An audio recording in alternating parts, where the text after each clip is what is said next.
In China, the homeland of tea, the consumption of this drink is a cultural tradition. There's custom to brew it for a long time and to drink it thoughtfully even longer. But modern people don't have time for such ceremonies. And then what comes to the rescue is tea bags. The idea of a tea bag is not only ingenious but also quite simple.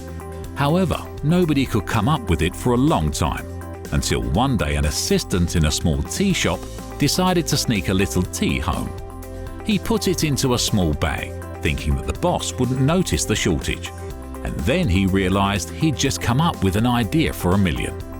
Perhaps that was true, but the story of a tea bag creation entered history. It all started with an advertising campaign. When tea was first brought to Europe, many didn't like it.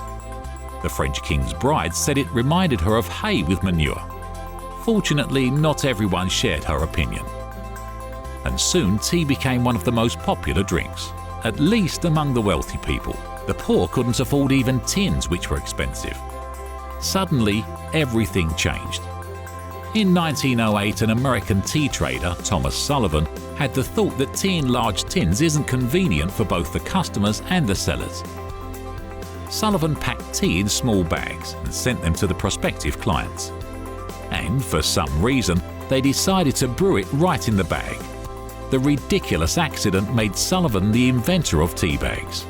He continued to sell tea, but immediately encountered an obstacle. The bags were made of thin silk. They were too expensive.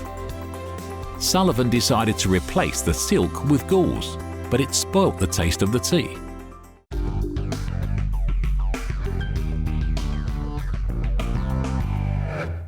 Only 20 years later, American engineer Faye Osborne came up with tea paper made from palm trees, manila hemp.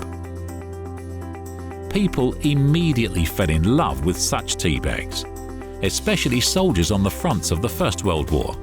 They realized that it was both cheaper and more convenient. A century has passed since then. Love for tea bags is unlimited. Today, 80% of all tea in the world is sold in them. Sullivan and Osborne tried to improve their invention for decades and left their mark on tea history. But they didn't think to reserve the rights for the invention. Instead, the tea bag was patented by enterprising Germans from Tea Canner Company.